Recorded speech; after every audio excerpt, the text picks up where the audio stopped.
যেটা আমাদের সংলগ্ন খাল ওইটা মুড়ি বাজারের কারণে ওইটা বন্ধ গেছে, তাই এখন পানির বন্যা ঘরে উঠে গেছে, পানির চাপ পড়ছে উপর থেকে, বন্যার পানি এবং কি পাহাড় পর্বত থেকেও পানিগুলো আমাদের দিকে নামতেছে, কারণ সব কিছু বন্ধ। তাই আমরা এখন বন্যা আটকে গেছি। আমাদের এখানে প্রায় 8 থেকে 10 ফ্যামিলি বন্যায় আক্রান্ত, বাড়ি থেকে বাইরেতে পারতেছে না, তাদের সব কিছু ডুবে গেছে, ছাদের কানা কানা পর্যন্ত পানি।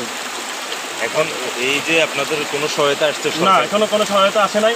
এবং কি রিসেন্টলি এটা কিছুক্ষণ আগেরই কথা, 2 ঘন্টা আগে এখানে পানি এরকম ছিল না, হঠাৎ করে বন্যার পানি পরিমাণ বেড়ে গেছে, চাপ বেড়ে গেছে, তাই এখন এই অবস্থা। এখন যতটুকু পারতেছি মানুষকে সাহায্য করতেছি, এপার ওপার করার জন্য মানুষের জিনিসপত্র সব কিছু করে তুলতেছি। আরেকটা বিষয়, এখানে কোনো অসুস্থ রোগী আছে কিনা বা কোনো অসুস্থ রোগী বলতে আছে একটা পরিবারে, উনি ডাইরেক্ট বৃদ্ধ মানুষ, ওনার প্রায় 105 থেকে 7 বছর বয়স। তো ওখানে উনি ঘরবন্দি আছে, ওনার তো কোথাও যাওয়ার জায়গা নাই, উনি একবার ঘরে থাকতে হয়, এখানে সময় থাকতে ওনার উঠতে পারে না, হাঁটতে পারে না, এরকম কিছু। ওনাকে কি উদ্ধার করা হয়েছে? ওনাদের আপাতত ওনাদের এখনো বাড়িতে পানি উঠে নাই, উঠলে তখন আমরা পর্যাপ্ত পরিমাণ চেষ্টা করবো ওনার সেফটি দেওয়ার জন্য। আমরা তো এলাকার ভাই ব্রাদার আছি, আমরা যা পারি ততটুকু চেষ্টা করবো। আপনারা একটু আমাদের সাথে থাকবেন, আমরা এই কামনাই করি ইনশাআল্লাহ।